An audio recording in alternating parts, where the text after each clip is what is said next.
Hey everybody, this is Nathan Graham over at RPR, welcoming you to another video in the Data Dig series where we try to quickly highlight a couple tips and tricks for utilizing RPR in order for you to discover new data, help market properties, and ultimately just, close more deals. So today what I thought we would do is actually kind of go back to a little bit of the basics and really focus in on search. I'd say most of the folks here that come to RPR, that's probably their primary use of the system is really just looking for space either available or off market to try to identify clients.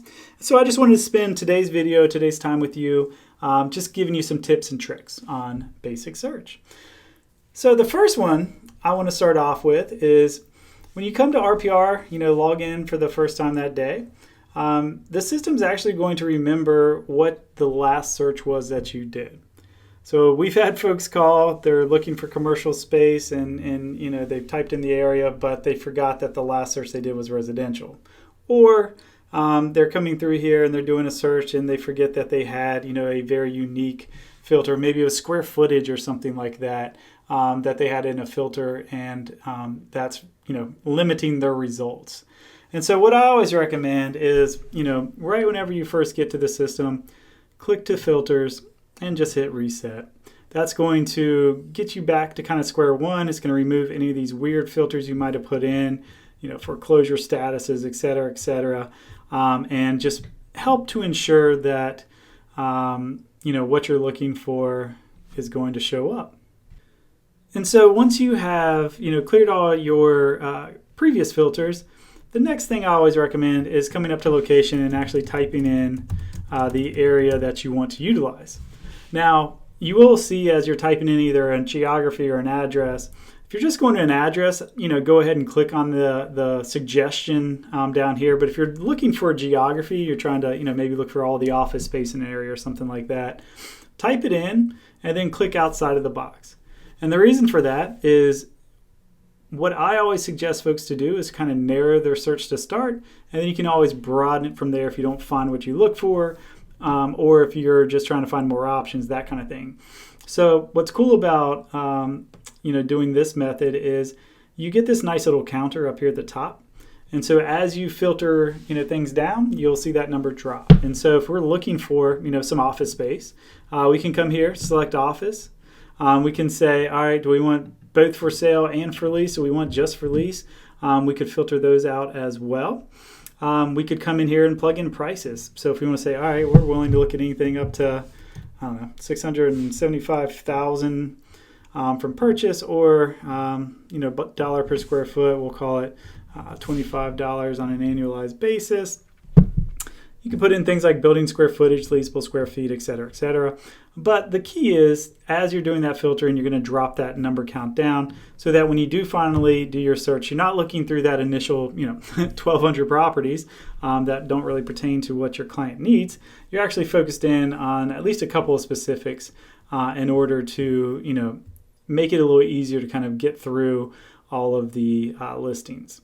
The other thing you can do is if you come up here and you don't want to search through all of the properties that are listing there, there is one other trick. So let's say, here's a good instance.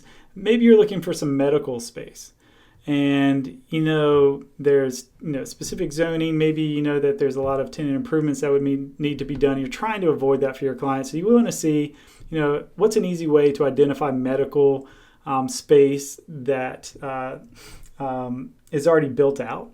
One thing you can do is come down here to the bottom and this keyword search box.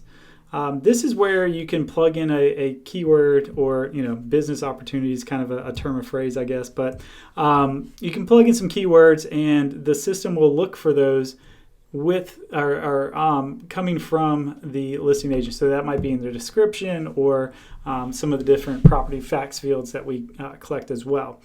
So we have a couple of the key ones down here, like medical. If you wanted to throw something out there like drive-through, a lot of restaurants are looking for drive-through windows these days. You could type that in here at the very top and it would search that as well. But what's neat about this is it's going to remove every property that doesn't have, the term medical coming from the listing agent. in some form, again, either through the description or through some of the property facts. So that's good. It's going to narrow it down, but it might also exclude medical space that is medical. It just wasn't called out as such by the listing agent for some reason. So kind of keep that in mind. But what we might do now is say, all right, there's none here. Let's go ahead and flip on things like healthcare. They might call medical space retail. And then my next tip is this commercial tag.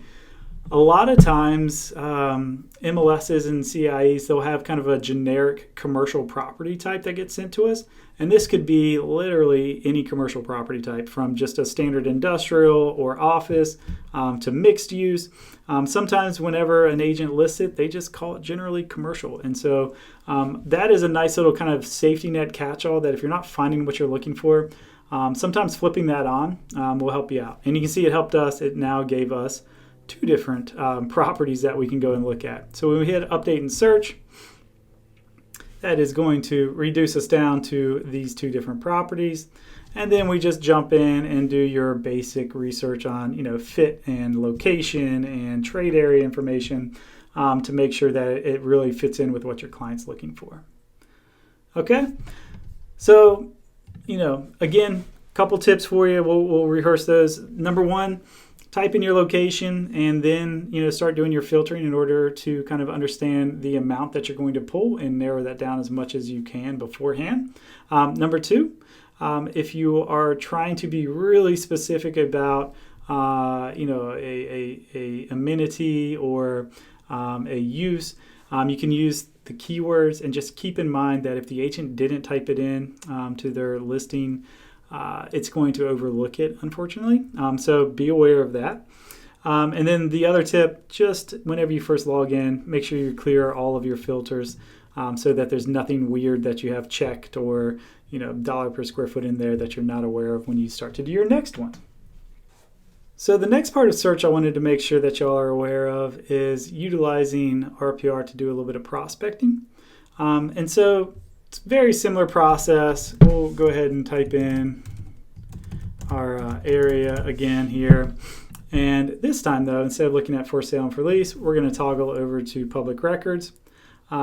Really quickly, I'll mention you can use RPR for sold comps just by going to public records and then plugging in, last 3 months worth of sales. This is all going to be coming from, the public records that we collect through Black Knight. So this is a really great way if you're looking for, again, comparables to apply to your broker price opinion. You can utilize RPR for that. The other thing that I was going to show y'all really quickly, let's say that we have, we specialize in multifamily in the Portland market. You can see there's over 5,000 properties that we would have to cull through, but we can narrow that down. So we could add things like distress statuses if we wanted to, understand properties that are in some form of distress. We can put a check mark on all 3 of those, and we can see there's not a lot of distressed multifamily space here, so we can remove that now. And what we could do then next is maybe we want to look at ownership time. So typical hold period, for commercial as far as projecting outwards is, that 7 to 10 year range. So let's say that we'll look for any property that's been held for 10 to 15 to 20 years. And now you can see you've narrowed down that search a little bit more. So from here, just like before, we can do an update and search. And one thing I want to point out is we do have different ways to look at the results. So the last couple of times we've come to the search results, we've been on this photo grid view. There's also a list view, which is just a little smaller picture, a little bit more prominent, detailing out kind of an Excel spreadsheet almost look. And then for this scenario, I might want to flip on something like the map view. And you can see our results. We typically want to keep those below 500. Doesn't mean you can't continue on. You can see we have over 2,900 listings here. But you want to kind of narrow that down. And so another aspect of search might be using some of the map layers that we have here. So if you have maybe a specific traffic count that you need to get near, you can flip on the traffic count indicator and you can see where those traffic counts might be most applicable. For this one, maybe you want to find, multifamily that's in opportunity zones. We can flip on the opportunity zone. We can, narrow down a little bit. Unselect that. We can zoom in. We can slide over, and then we can select just maybe these two areas, and we can do another search within the map.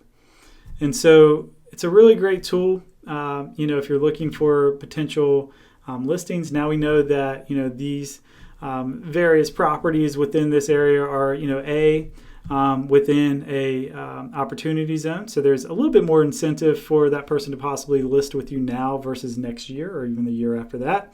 But B, you also know from that search result that they've held on to this place for 10 plus years at this point in time. So maybe there's renovations that need to be worked on, which again coincides with those opportunity zones and the funds that would invest in them, because they have to make a certain amount of improvements in order to receive those capital gains benefits.